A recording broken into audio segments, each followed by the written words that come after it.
যে ইরানকে এতদিন উত্তর কোরিয়ার সবচেয়ে কাছের বন্ধু মনে করা হতো, সেই ইরানকেই এখন চুপচাপ এড়িয়ে যাচ্ছে কিম জং উন।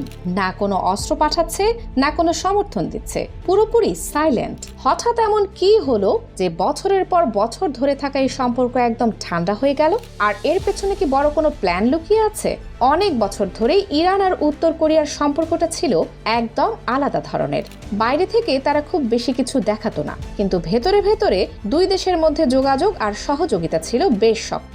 বিশেষ করে সামরিক দিক থেকে মিসাইল প্রযুক্তি, অস্ত্র উন্নয়ন, এইসব নিয়ে দুই দেশকে একসাথে জড়িত বলে মনে করা হতো। তাই আন্তর্জাতিক বিশ্লেষকরা প্রায় বলতেন এই দুই দেশ একে অপরের চুপচাপ সাপোর্টার। কিন্তু সাম্প্রতিক সময়ে পুরো ছবিটা বদলাতে শুরু করেছে। দক্ষিণ কোরিয়ার কিছু গোয়েন্দা তথ্য বলছে, ফেব্রুয়ারির শেষ দিক থেকে ইরানে যখন উত্তেজনা বাড়তে শুরু করে, তখন থেকেই উত্তর কোরিয়া আচমকা তাদের আগের মতো সক্রিয় নেই। আগে যেখানে নিয়মিত সহযোগিতার কথা শোনা যেত, এখন সেখানে একদম নীরবতা। এখানে একটা বড় প্রশ্ন আসে, নীরবতা মানে কি?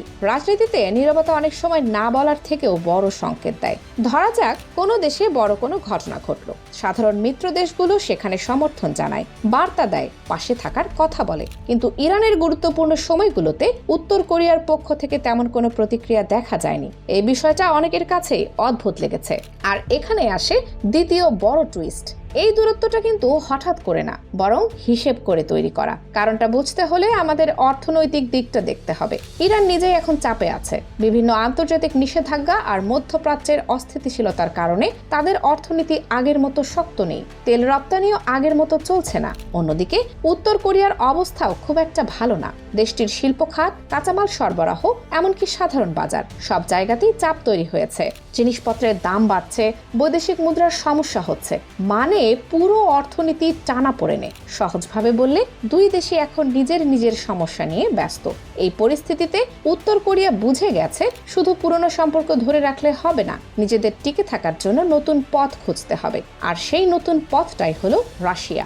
বর্তমানে উত্তর কোরিয়া অনেকটাই নির্ভর করছে ভ্লাদিমির পুতিনের দেশের উপর।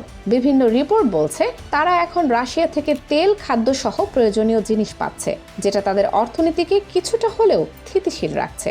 এখানে সবচেয়ে গুরুত্বপূর্ণ বিষয় হলো 2024 সালের একটি চুক্তি। রাশিয়া আর উত্তর কোরিয়ার মধ্যে একটি বড় ধরনের স্ট্র্যাটেজিক পার্টনারশিপ হয়েছে। এই চুক্তির মানে খুব সহজ, যদি উত্তর কোরিয়ার উপর আক্রমণ হয় তাহলে রাশিয়া পাশে দাঁড়াতে পারে। এটা কিন্তু অনেক বড় ব্যাপার, কারণ এটা শুধু বন্ধুত্ব না, এটা নিরাপত্তার একটা গ্যারান্টির মতো।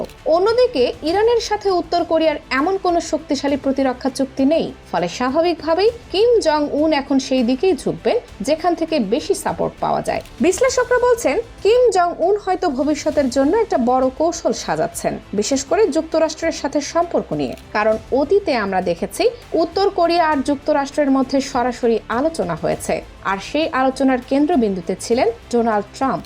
এখন যদি ভবিষ্যতে আবার এমন কোনো আলোচনা হয়, তাহলে কিম চাইবেন একটা ক্লিন ইমেজ রাখতে। সেই কারণে ইরানের মতো বিতর্কিত মিত্র থেকে একটু দূরে থাকা তার জন্য লাভজনক হতে পারে। যদি আমরা পুরো ছবিটা দেখি, তাহলে বোঝা যায় এটা শুধু সম্পর্ক ঠান্ডা হওয়া নয়, বরং একটা বড় পরিবর্তনের ইঙ্গিত। একদিকে ইরান ধীরে ধীরে সাপোর্ট হারাচ্ছে, অন্যদিকে রাশিয়া আরো গুরুত্বপূর্ণ হয়ে উঠছে। এতে করে বিশ্ব রাজনীতিতে নতুন ভারসাম্য তৈরি হতে পারে। মধ্যপ্রাচ্য, পূর্ব এশিয়া, সব জায়গাতেই এর প্রভাব পড়তে পারে। শেষে একটা জিনিস মনে রাখা দরকার, রাজনীতিতে কোনো সম্পর্কই চিরস্থায়ী নয়। আজ যে বন্ধু, কাল সে দূরে সরে যেতে পারে। আর আজকের এই দূরত্বই হয়তো আগামী দিনের নতুন কৌশল।